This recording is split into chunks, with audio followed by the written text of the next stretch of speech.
said that after the game, Yanni said that you got to get back to what you were doing. You got off to a great start in both games. So what do you think it is that you need to do? Obviously, the crowd's going to be electric. What do you think you need to do tomorrow in order to get back to the way you did in game one?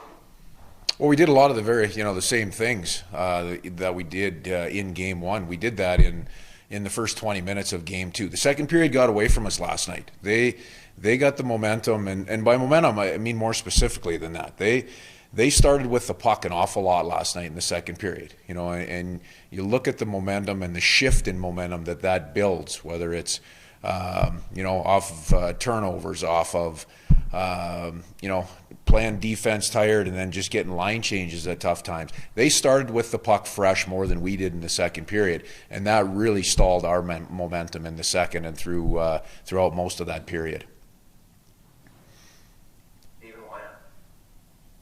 Obviously, during the playoffs, you're going to face adversity at some point and not go 16-0.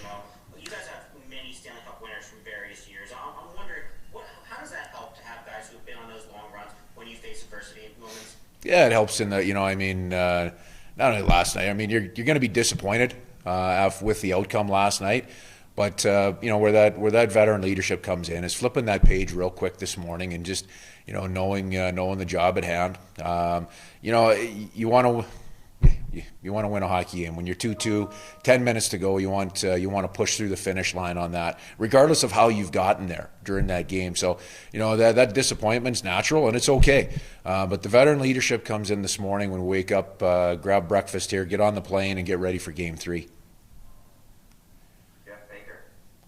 Hi, Dave. Your power play hasn't scored yet in this series. Is there anything that you liked about the second power play that you had towards the tail end of it in that second period? And also, at this stage with so little time to practice, I mean, are there any moves you're contemplating to try to get it started?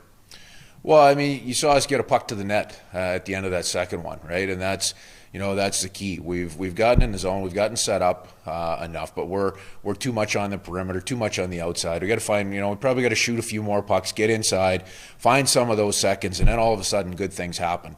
Power plays are going to be at a premium. You see that we've had a couple each game. So you really have to, you got to make good on them. You may not have a great rhythm because you're not going to have that many. So you just got to be on it, and for us, probably simplify a little bit rather than complicate it more.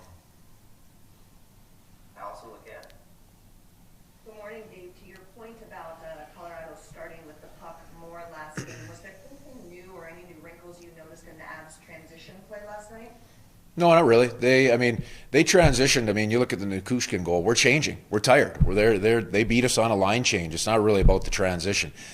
We know. I mean, obviously they're a very good transition team. So are we. We've created offense in that exact same scenario. It's more about when you're changing, how you're changing, and what that allows the other team to do.